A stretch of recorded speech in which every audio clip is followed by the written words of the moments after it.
Sean bienvenidos a una nueva edición de Método Charla. Un espacio donde la experiencia se encuentra con la innovación.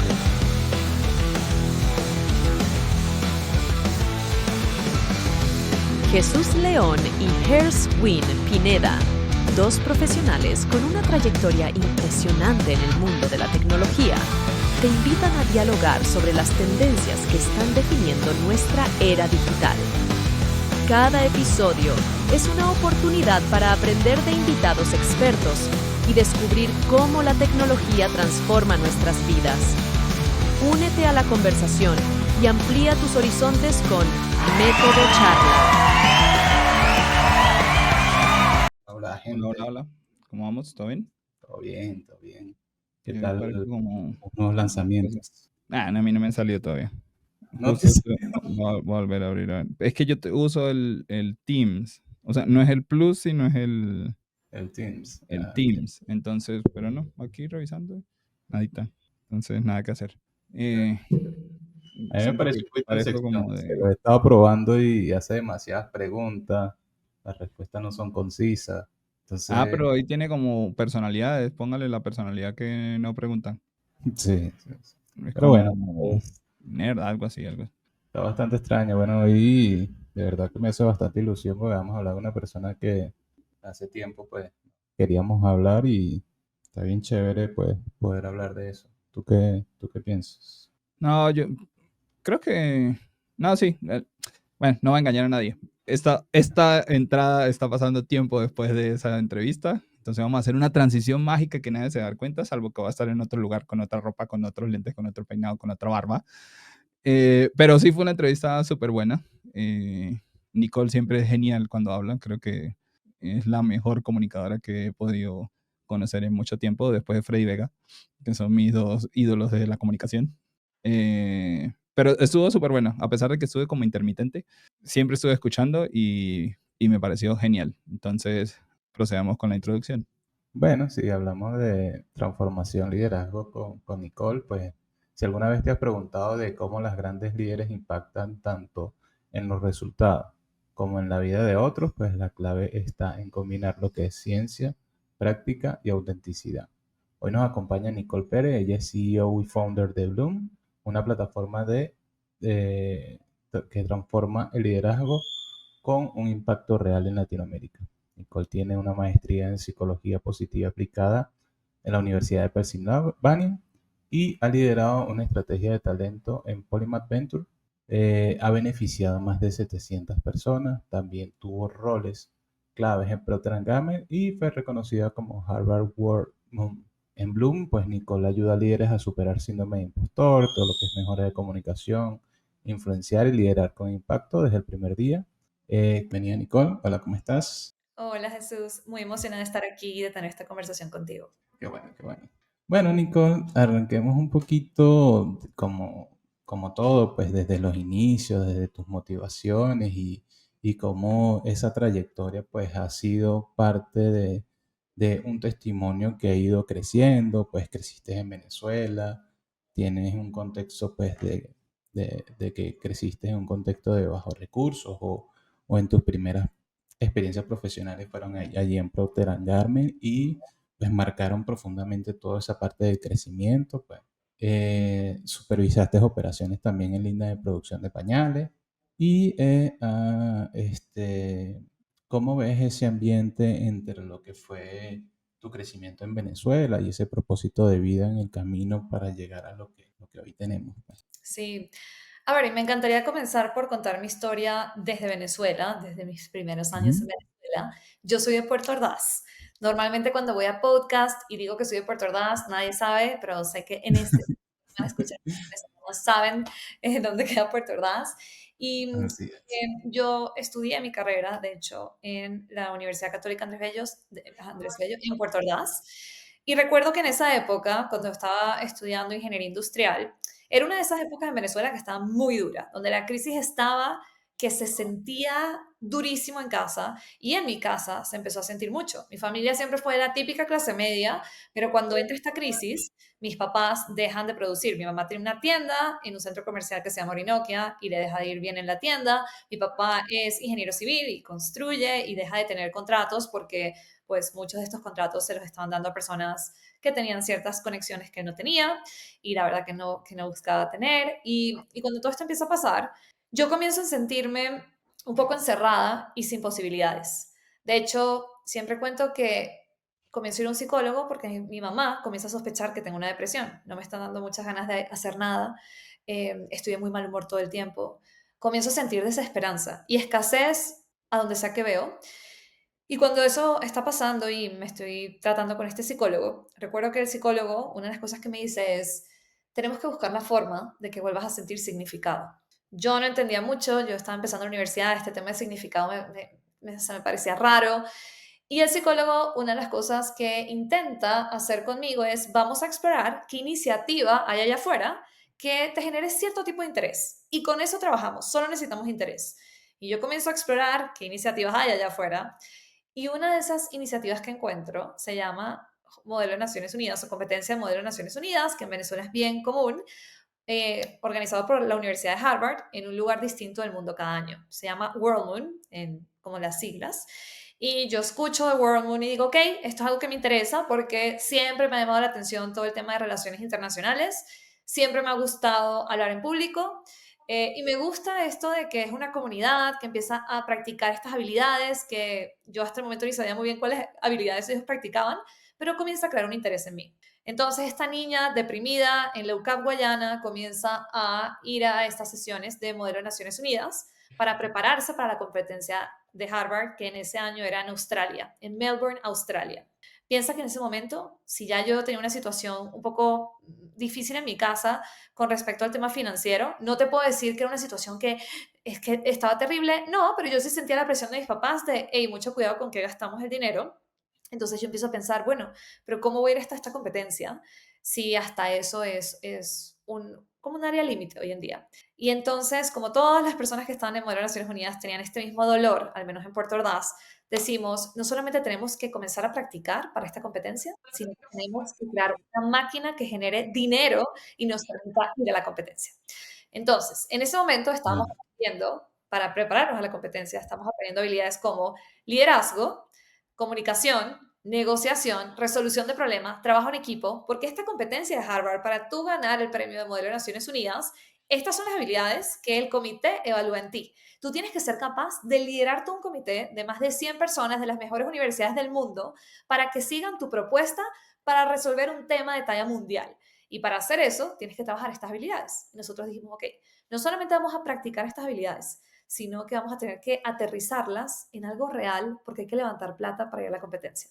Y es así como comenzamos a hacer un montón de eventos, pedir patrocinio, hacer alianzas con organizaciones, con tiendas a las que les iba bien. Y en el paso de un año logramos hacer suficiente dinero para ir unos 20 estudiantes a Melbourne, Australia, con casi todo pago. Gracias a poner en práctica estas habilidades que yo antes daba por sentado. Y luego de haber logrado esto fue como, ay, ya va, hay algo aquí interesante. Y luego que vamos a la competencia, que no solamente ya es un logro haber llegado, sino estando allá, yo logro ganar como el premio que dan de liderazgo en el comité, dan 5 premios, yo tuve uno de esos, y eso cambió mi vida. O sea, yo a partir de ese momento dije, wow, amo utilizar estas habilidades y me encanta cómo me hacen sentir, porque básicamente estas habilidades que todo el mundo dice que son habilidades blandas, son realmente power skills, habilidades de poder, porque te llenan de seguridad en ti, tu capacidad de relacionarte con otros, tu capacidad de aspirar a cosas más grandes. Y cuando comienzo a darme cuenta de esto abre todo un nuevo mundo para mí, donde yo digo, bueno, aquí hay algo que a mí de verdad me gustaría profundizar en un futuro. Ahorita no sé cómo, ahorita simplemente lo voy a utilizar para buscar mi siguiente trabajo y asegurarme que ese trabajo sea increíble. Y Procter Gamble en Venezuela era una de esas empresas en las que todo el mundo quería entrar.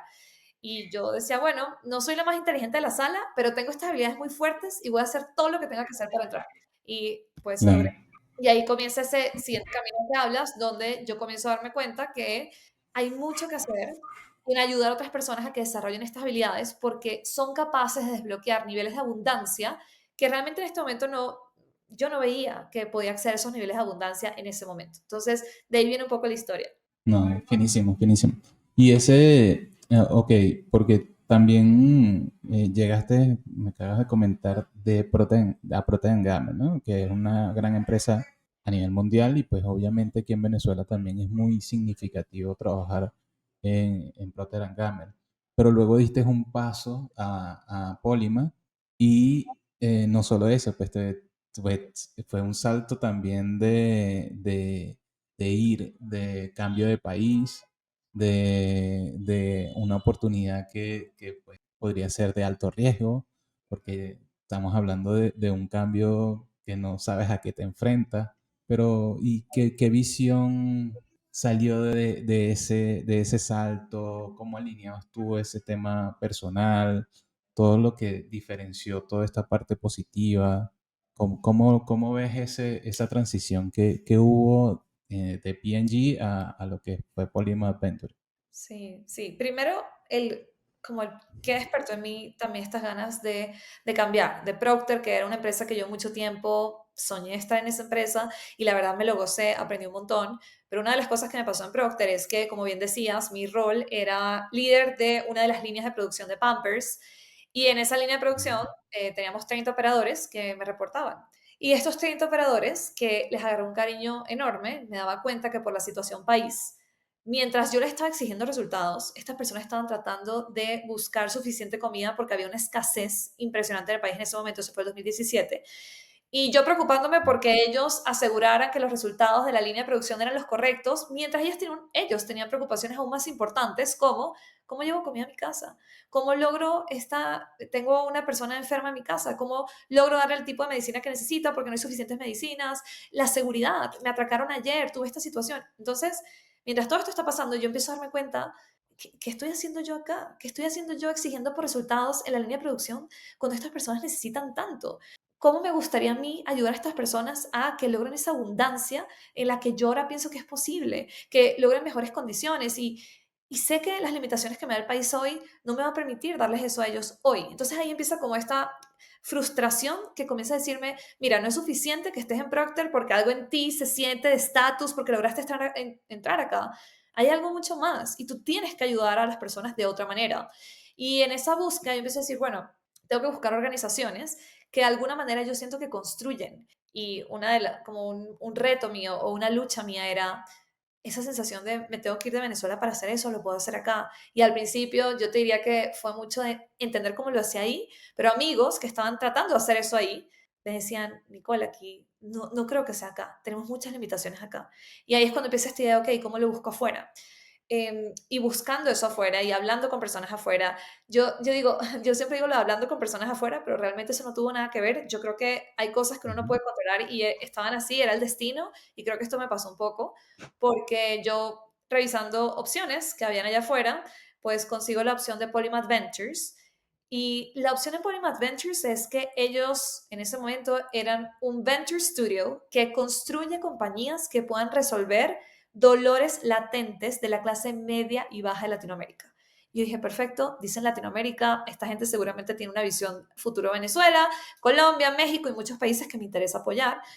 Entonces comenzó por ahí este proceso, mucho del propósito de sentir que ellos tenían algo que para mí era interesante, pero realmente yo dije, ¿sabes lo difícil que es encontrar un trabajo afuera estando en Venezuela y simplemente porque aplicaste? Creo que las probabilidades son muy bajas y nunca se me va a olvidar que el día de mi cumpleaños, el 9 de diciembre, me llega el resultado de una prueba, ellos hacen una prueba analítica y yo hice esa prueba Ujú. analítica en una sala en Procter, 15 minutos, un poco como rápido porque ya tiene otra reunión sin prestarle mucha atención y ahí también dije, ¿sabes qué? No creo que haya quedado porque de verdad no la hice con todos mis sentidos ni con todas mis ganas, pero de nuevo, el destino tiene unos planes que a veces no entendemos y me llega el resultado de tu prueba analítica, pasó, queremos conocerte. Y comenzó todo el proceso y voy a Colombia, a Bogotá, bueno, ahora vivo en Bogotá, entonces vengo a Bogotá y comienzo a ver de cerca lo que está construyendo Polymath. Eso era parte del proceso. Venir, conocer todo lo que estaba pasando y como en ese momento también hacer un desafío. Ellos te ponen un desafío que te vas poniendo a prueba en ese desafío. Y cuando yo empiezo a hacer esto, me doy cuenta, wow, no lo había pensado, pero desde acá hay mucho que puedo comenzar a construir para toda Latinoamérica y es algo que me mueve, algo que por fin voy a sentir que estoy generando impacto y ya no a nivel de exijo resultados y si llego a esos resultados a mí me promueven, que era un poco mi visión en Procter, sino cómo puedo comenzar a ser más intencional con el tipo de valor que quiero agregar y con cómo alineo mi trabajo a ese valor. Y bueno, ahí comienza una etapa súper bonita en Polymath, que para mí fue mucho de intención, de propósito, y donde también me doy cuenta de algo y es, yo venía de Procter de ser ingeniera, yo soy ingeniera industrial, entonces estaba en una línea de producción, y en Polymath comienzo a trabajar en talento. Y talento era algo que Ujú. yo siento que todos vemos talento como esta cosa fácil, recursos humanos es esto fácil que no agrega mucho valor, y en Polymath aprendo de la CEO de Wenikai que ella tenía esta visión de talento súper evolucionada, donde ella decía, mira, lo más importante de una compañía es que tan bien seleccionamos a las personas y luego que tan bien las desarrollamos y las retenemos. Y ella comenzó a guiarme en cómo pensar en talento de forma estratégica. Y cuando yo empiezo a pensar así, las cosas que logré en Polymath para desarrollar equipos de alto desempeño, para que estas personas sintieran propósito, para que se contagiara una cultura en las que todos quieren trabajar, y por supuesto también cometí muchos errores en el proceso, comienzan a despertar en mí esa pasión de unir todo lo que aprendí en Modelo de Naciones Unidas con esa experiencia que tuve en Procter, que me llamó la atención de cómo me interesa realmente las personas y luego cómo lo aterrizo en algo más grande. Entonces, así fue como gestando la idea. Claro, claro.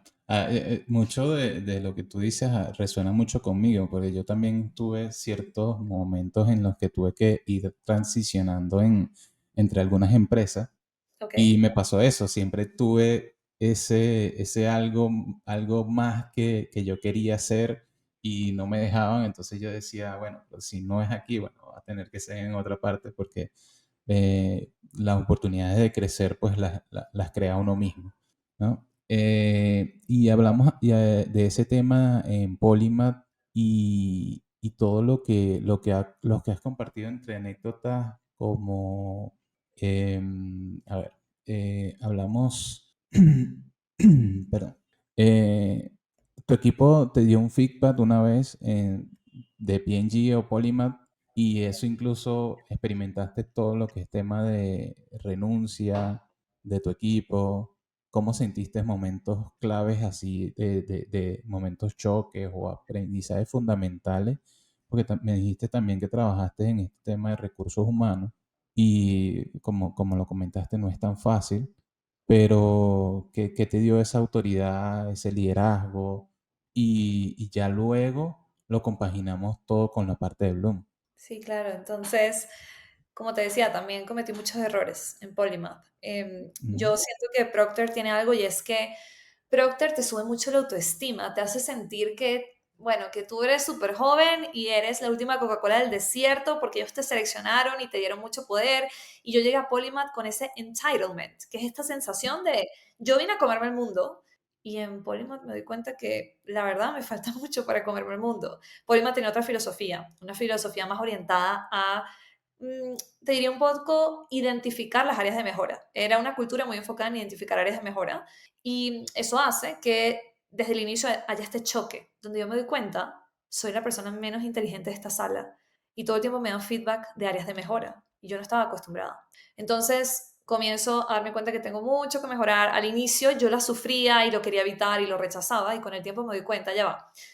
Si estas personas que me están guiando en mis áreas de oportunidad han logrado tantas cosas, y yo pensaba en Weni Kai, que Weni vendió su compañía en Silicon Valley, Milo se llamaba su compañía, había sido una de las personas de más rápido crecimiento en McKinsey, trabajó en Saudi Arabia, bueno, en todos los países árabes, de hecho, se graduó de Harvard, la maestría también, entonces ella era una persona que yo admiraba mucho, y yo decía, bueno, si esta persona que ha logrado tanto me está diciendo que es importante enfocarme en áreas de oportunidad, y que su estilo siempre ha sido identificar esas áreas en ella para crecer más rápido.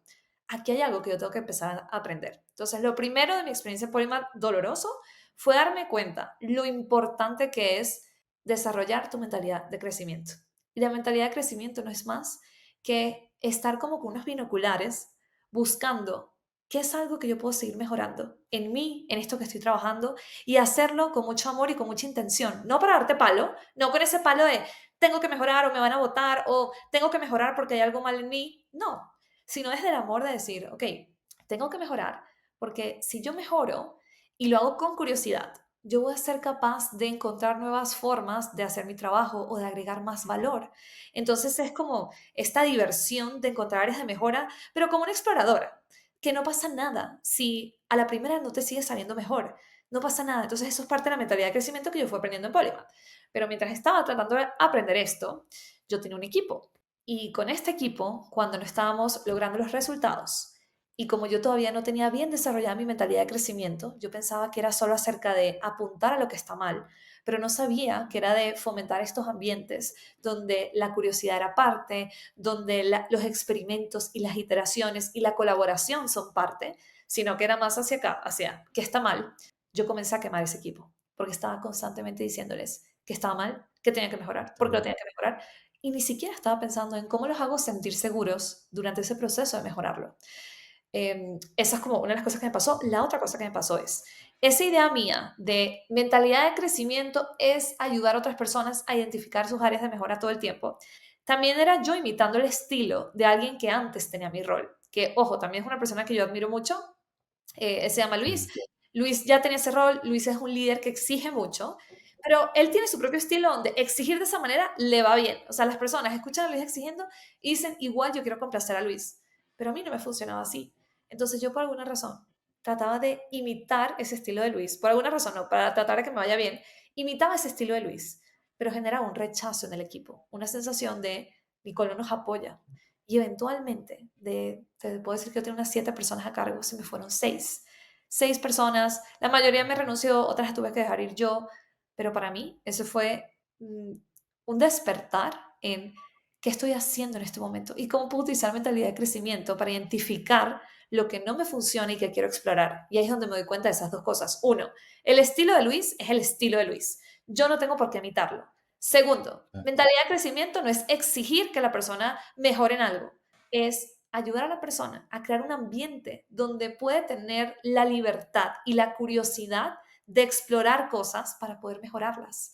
Entonces sí, como esas dos grandes aprendizajes vinieron de ese dolor de atravesar mi primer equipo en Polymath. Que ojo, ya yo en Procter venía de haber liderado un equipo bien, increíble, 30 personas, pero esto eran operadores y aquí era un equipo de personas muy inteligentes, de muy buenas universidades, que también tienen otras expectativas y están acostumbrados a que les digan las cosas diferentes. Y también creo que mi estilo en Procter era distinto, porque Procter te hace tener ya un estilo mucho más de colaborar, pero siento que en Polymath, por esta orientación a resolver problemas constantemente, porque es un startup que apenas está creciendo, pedía otro estilo de liderazgo que yo no supe manejar al inicio. Hola, volví. Creo que eso me resuena bastante porque sí hay muchas veces en las que la gente intenta copiar el liderazgo de otros y sale mal. Y sale mal porque cada uno le aplica como su esencia. O sea, sí, yo, no sé, puede que hable fuerte, pero les estoy dando algo que el otro no da. Entonces la gente se confunde muchísimo en ese tema. Y esto nos lleva también a algo que nos hace sentir, creo que todos lo hemos sentido, que es el síndrome del impostor, que por aquí estoy viendo, fenómeno del impostor. Este es un temazo que todos hemos pasado por ahí, creo que más que todo en posiciones de liderazgo, porque uno dice, no soy suficiente que para mi equipo, para la empresa, para lo que estoy haciendo. ¿Qué fue ese hallazgo que consiguió que dijo, esto ya no es tan importante, sino ya tengo cómo manejarlo? Y cómo hace lo que está haciendo ahorita en Blond, que eso yo también fui parte y eso también me ayudó un montón, ese acompañamiento que uno dice, sí es un problema, pero no tan grave, ya sé cómo manejarlo, ya sé cómo identificarlo, ya sé mantener el equilibrio, que para mí la vida es como equilibrios. Entonces, cuéntame a ver qué. Bueno, primero, ¿cómo llego yo a ese tema, ¿no? Del síndrome del impostor, que tú bien dijiste, no es síndrome, es fenómeno, pero ya vamos a llegar ahí. Y yo llego porque trabajando en Polymath, les decía que mi rol era identificar talento de muy alto potencial y luego asegurar que ese talento pudiera desarrollar las habilidades correctas para que los startups que estábamos creando fueran muy exitosos.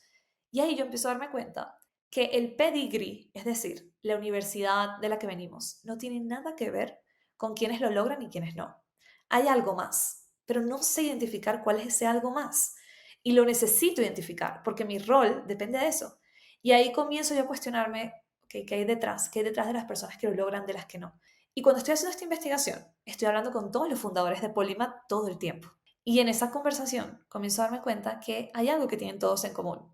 Y es que todos me dicen que a veces dudan de si son las personas correctas para el rol, de si Polymath cometió un error o no habiéndolos contratado. Y cuando empiezo a darme cuenta de eso, digo, ok, estas personas se están sintiendo como impostoras. Y es algo que yo toda mi vida he sentido. Yo toda mi vida lidié con esa sensación, pero yo pensé que me pasaba solo a mí y que algo que yo iba a ocultar toda mi vida. Y cuando empiezo a verlo reflejado en personas que objetivamente tienen carreras mucho más impresionantes que la mía y han logrado cosas increíbles y aún así se sienten así, yo me llevo esta pregunta a la Universidad de Pensilvania y comienzo a estudiar toda la psicología del desempeño, que también se llama psicología positiva aplicada, buscando responder exactamente esa pregunta. Y me doy cuenta, de hecho decido hacer la tesis en esto porque me parece fascinante. Comienzo a darme cuenta, haciendo la tesis, que lo primero que me pasó es cuando me pongo a buscar en Google Scholar, en la página de Google que te busca papers como documentos de investigación científica, no me salía nada cuando yo ponía síndrome del impostor. Y yo no entendía, ¿será que nadie ha estudiado esto? Y una mentora de la maestría me dice, no, es que no se llama síndrome, se llama fenómeno. Y yo pongo fenómeno. Y comienzo a investigar primero qué es esto, por qué se llama fenómeno y por qué es tan importante la palabra fenómeno. Porque cuando pongo fenómeno me salen todos los artículos y hay miles de cientos de artículos de esto.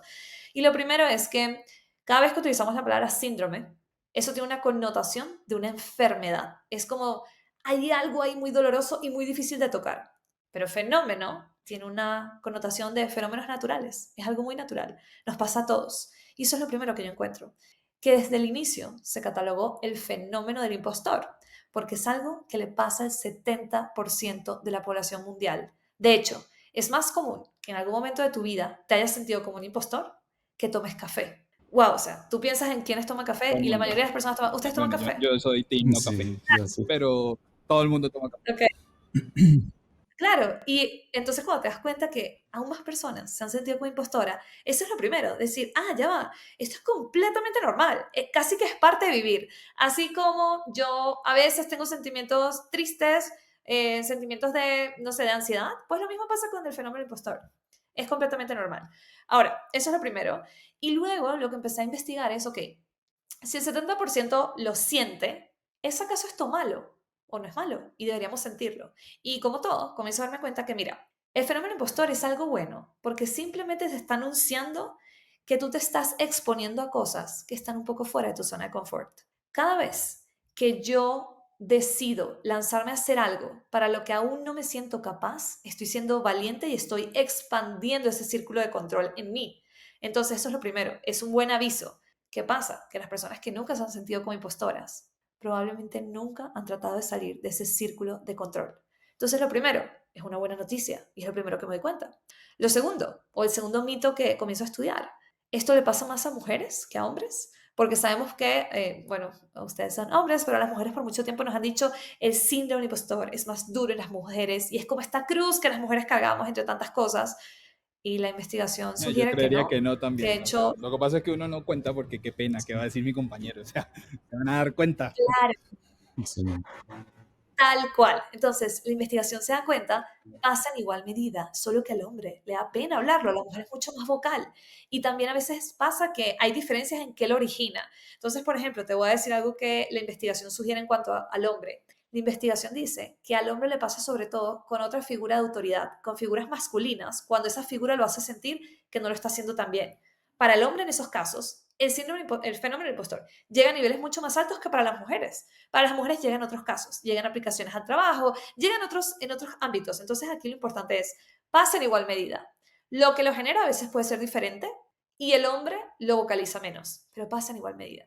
Entonces, ok, 70% lo sufre, pasa en igual medida, no es un diagnóstico negativo, es un fenómeno, es natural, pasa todo el tiempo. Y ya con eso, entendiendo eso, era cómo lo trabajamos, qué hay que hacer. Si esto es algo que es bueno que me avise, pero es malo sentirlo a mucha intensidad. Y ahí está el truco, como todo, ¿no? No es malo que aparezca el fenómeno impostor, es una señal de que te estás exponiendo. Ahora, si tú dejas que esa emoción negativa te guíe, te lidere, te va a llevar por un camino que se va a sentir mal. Entonces aquí lo importante es cómo yo aprendo a manejarlo, cómo yo lo controlo. Y aquí es donde viene lo que aprendí, y es que la única variable que contrarresta al síndrome, al fenómeno del impostor, es la mentalidad de crecimiento. Justo toda esta mentalidad de crecimiento que estaba aprendiendo en Polymath. Pero la mentalidad de crecimiento verdadera. La mentalidad de crecimiento no es nada más saber recibir feedback, ¿no? Es ver cada desafío como una oportunidad. Entonces, ¿qué pasa si yo aprendo a desarrollar mentalidad de crecimiento? Que la próxima vez que a mí me digan, Nicole, tienes que dar una charla a miles de personas y yo comienzo a sentir el fenómeno del impostor y me diga, uff, ¿por qué me lo dijeron a mí? Estas personas se van a dar cuenta que se equivocaron, que yo no soy tan capaz. La próxima vez que yo empiece a sentir eso, yo voy a reconectar con la mentalidad de crecimiento. ¿Qué me dice? ¿Sabes qué? No pasa nada si uno lo haces perfecto. Es una oportunidad de aprender. Es una oportunidad de testear algo con curiosidad. Y me voy a esa charla desde otra perspectiva. Ya no me voy buscando ser impecable y perfecta, sino me voy como para aprender algo nuevo, para ver cómo me va. Y pienso mucho en ustedes en este podcast, porque al final el podcast es una manera de salirse de la zona de confort que tienen. Es hacer algo extra del trabajo. Y seguramente a veces les llegan invitados que a ustedes les da un poco de pena porque los intimida, o a lo mejor el podcast no sale perfecto porque algo pasa. Entonces aquí también, y de hecho se los pregunto, ¿qué tanto ustedes se han sentido impostores en alguna ocasión haciendo el podcast? Un No, montón. yo para empezar, hoy sí estaba nervioso. Varias veces, varias veces. Sí, hay gente que uno dice, oh, Pero esta gente sí. está genial, pero después uno lo desenvuelve un poquito y dice, nada, sí, sí, sí se puede, no es tan inalcanzable. Es como más miedo uno.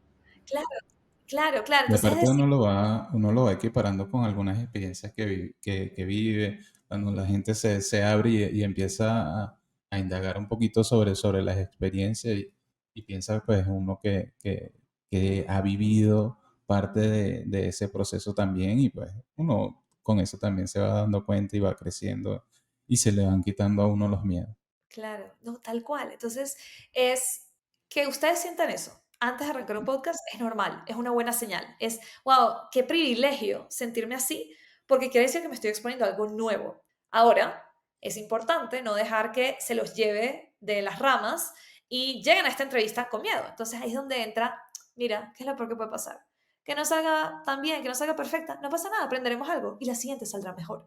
Entonces, todo el tema del fenómeno impostor es aprender a desarrollar el músculo de la mentalidad de crecimiento. Y lo que se dio cuenta Carol Dweck, que es la científica que estudia la mentalidad de crecimiento, es que es un músculo, literalmente.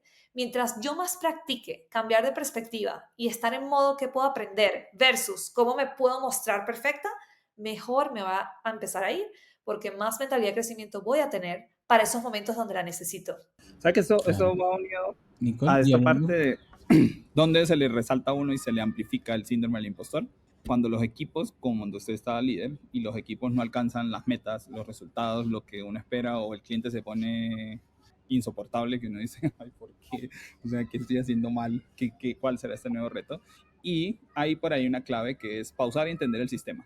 Entonces, ¿cómo esta metodología nos puede ayudar a dibujar, a hacer un árbol de problemas para, primero, pasar la frustración, y eso cómo se une con lo que estamos haciendo, con lo que está haciendo en plan, como lo que enseña y todo eso? Sí, súper.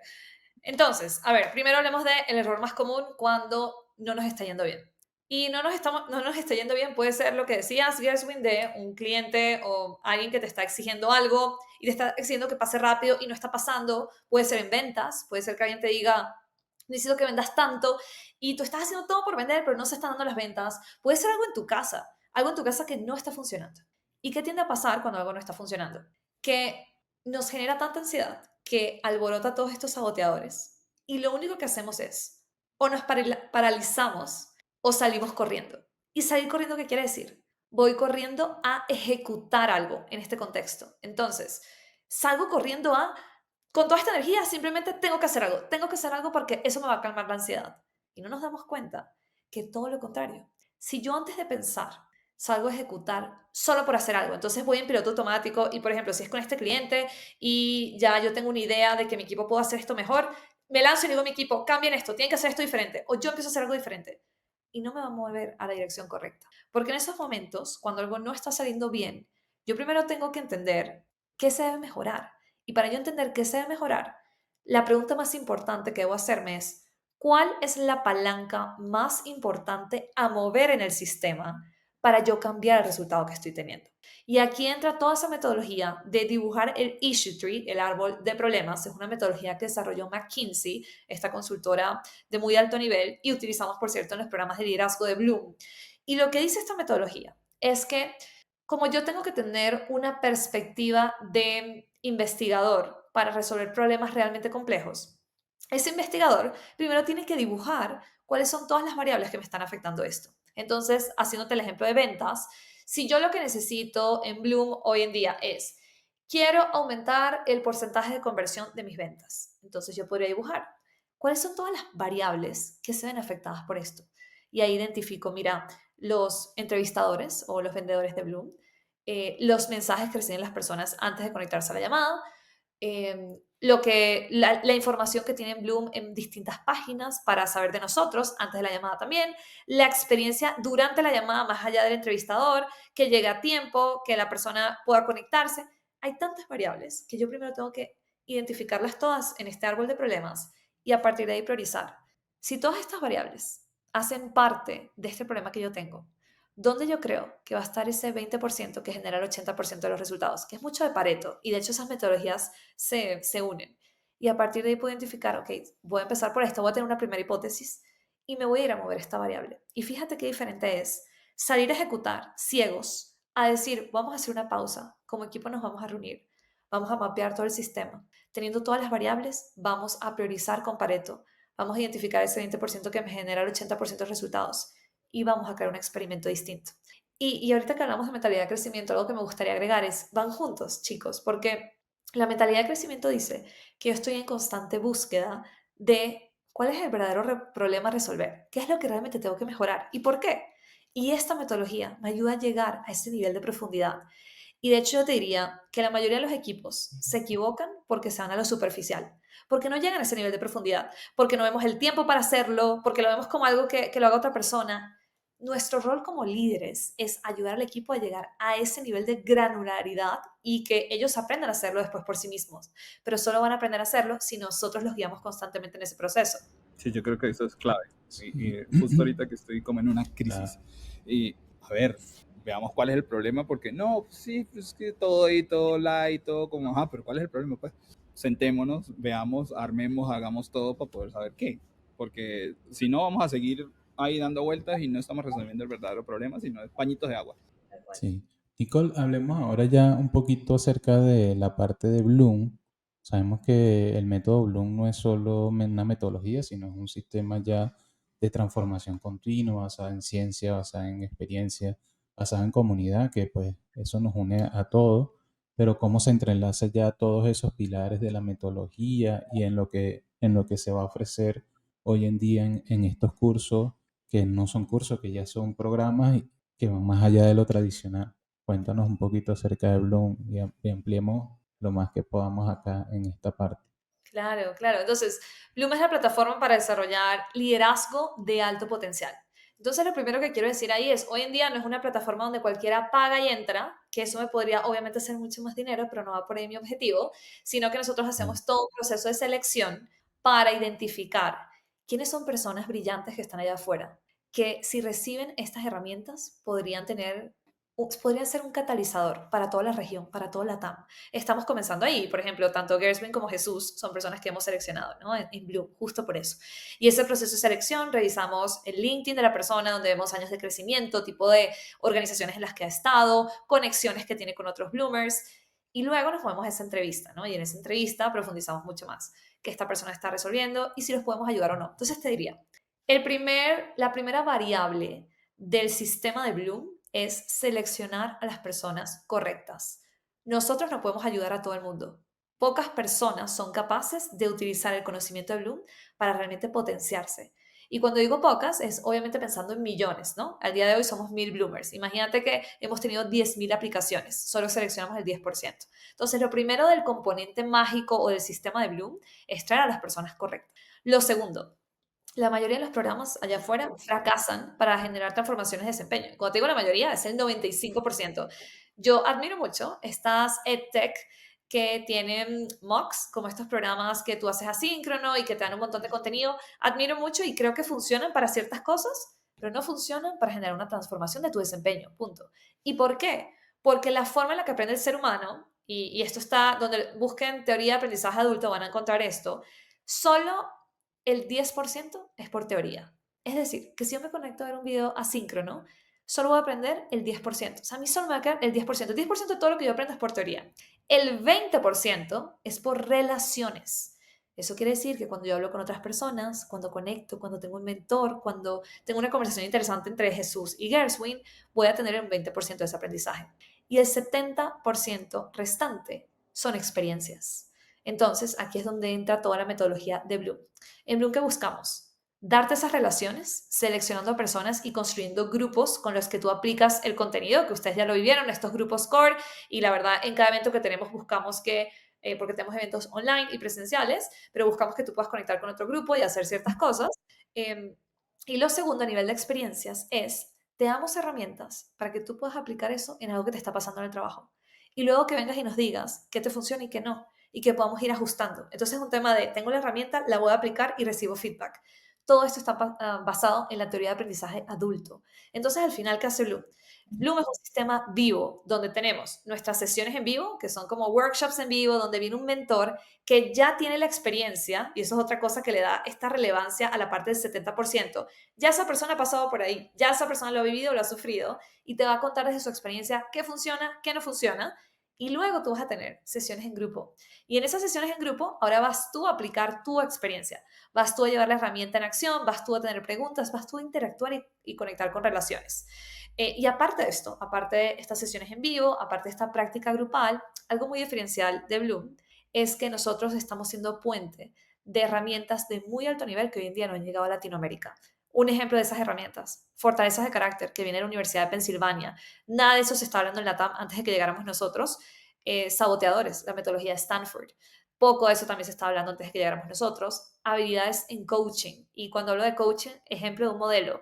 Immunity to Change. Es un modelo de Harvard, se llama inmunidad al cambio. Y esa herramienta de coaching no la están utilizando en Latinoamérica. Entonces, otro componente es utilizamos herramientas que están basadas en ciencia, que se están dictando en las mejores universidades del mundo y les damos acceso a talento de muy alto potencial latinoamericano para que las aplique. Creo que sí, soy completamente de acuerdo porque yo también estuve ahí. La verdad sí me pareció bastante. Y creo que como una de las misiones, creo que eso ya también lo hemos hablado en muchísimos podcasts y es el propósito. Cuando uno hace las cosas con propósito y diseña y ya lleva una vida con propósito, cambia, es revelador. Ya es diferente. También desde las fortalezas y no desde los miedos, que eso, lo de las fortalezas me pareció genial, lo de los saboteadores, o sea, todo cada día que pasa uno va viendo como, esto me resuena aquí, esto lo puedo solventar aquí y allá. Y ya como para ir cerrando, si pudiese dejar una última idea a quienes quieren ser líderes con propósito, ¿cuál sería lo esencial? Y cómo probablemente el método les va a cambiar la vida. Sí. Justo tuve una charla en Endeavor hoy donde dije esto y lo quiero repetir porque resonó un montón y a mí también me quedó como la idea muy fuerte. Y es, tenemos que ser conscientes que todo lo que hemos pensado hasta el día de hoy ha definido la vida que tenemos hoy. Todo lo que le está pasando a Jesús, a Gerswin y a mí hoy está siendo definido en un 80% por lo que nosotros hemos decidido pensar. Porque al final nuestros pensamientos nos llevan a actuar de cierta forma. Y esas acciones van construyendo la vida. Lo queramos o no, estemos en piloto automático o no. Si hay un 20% que no dije, que ese depende de un montón de cosas externas, eso no lo podemos controlar. Suerte, país, yo migré, bueno, aquí somos venezolanos todos, hay un montón de cosas que no, eso no lo puedo controlar. Pero hay un 80% que está dependiendo de lo que yo decida pensar, yo voy a decidir actuar en base a eso. Entonces, aquí, ¿cuál es el mayor consejo? Si tú quieres cambiar algo hoy de tu vida que no funciona, a nivel de carrera, personal, lo que sea, está en tu control. El 80% está en tu control. Tienes que ser tú quien decida pensar distinto. Entonces mi pregunta para ustedes, para los que me escuchan, es, ¿qué narrativa tiene que transformarse hoy para que tú comiences a construir de manera más intencional la vida que quieres vivir? Todo está en nuestra cabeza. Tenemos más poder del que podemos imaginar. Y esto no es por ser esotérico ni nada por el estilo, es simplemente neurociencia. Lo que piensas te lleva a actuar de cierta forma. Entonces, ¿de qué forma quieres actuar? Y cómo tienes que comenzar a pensar. Perfecto, como Sí. siempre. Creo que estoy Sí, bueno. completamente de acuerdo. Siempre se puede cambiar, todos podemos mejorar y qué aburrido ser la misma persona siempre. Que digan hace 5 años, ay, sí, él sigue siendo lo mismo. Aburridísimo. O sea, siempre hay que estar evolucionando, crecer y mejorar. Sí, crecer, aprender y bueno, y implementando muchas cosas que día a día vamos aprendiendo, sobre todo llevarlas a la práctica, que muchas veces, no, esta vez sí voy a hacer tal cosa, voy a mejorar en tal aspecto y no lo hacemos, no lo aplicamos. es muy importante eso. A mí me marcó mucho todo lo que es el tema de fortalezas de carácter y eso he ido sacándole bastante provecho, todo lo que es la parte de saboteadores también. Y bueno, ir aplacando esos monstruos que están allí. De verdad que el programa de Bloom, muy recomendado. Nicole, yo quería agradecerte por este espacio. Muy agradecido de que estés aquí y bueno, muchísimas Creo que gracias. los programas, porque yo también hice el de coaching, o sea, y el de coaching Sí, también sí. me gustó. No me gustó el coaching, debo admitirlo, pero no me gustó por mi manera de ser, no me llama la atención, pero sí he usado varias herramientas que igual no está de más usarlo. O sea, no sería coach, me gusta más el mentor, pero igual funciona. O sea, hay herramientas, hay cosas, hay tips, o sea, todo siempre va ayudando a que uno pueda armar su propia versión de uno mismo de las cosas. Me parece súper. Sí, que también lo comentó Nicole al principio, que no tiene que transformarse en el líder que lo No. enseñó, sino en convertirse en su Siempre propia tiene que versión. haber como la esencia de uno, cómo eso va a ser. Y eso es lo que hace que la gente lo siga, que uno sea un verdadero líder. Porque si no es una copia de otro, la gente se da cuenta. Y es feo.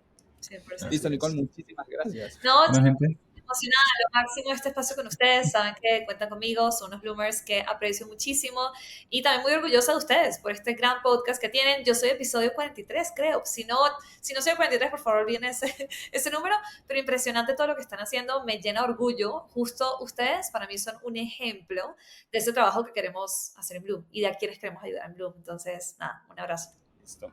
chéverísimo. Chao, señores. Gente, solo queda dejar ahí Adrián. en los comentarios qué les pareció el podcast y bueno, seguirnos en todas nuestras redes sociales, @métodocharla. Gracias, chao, chao.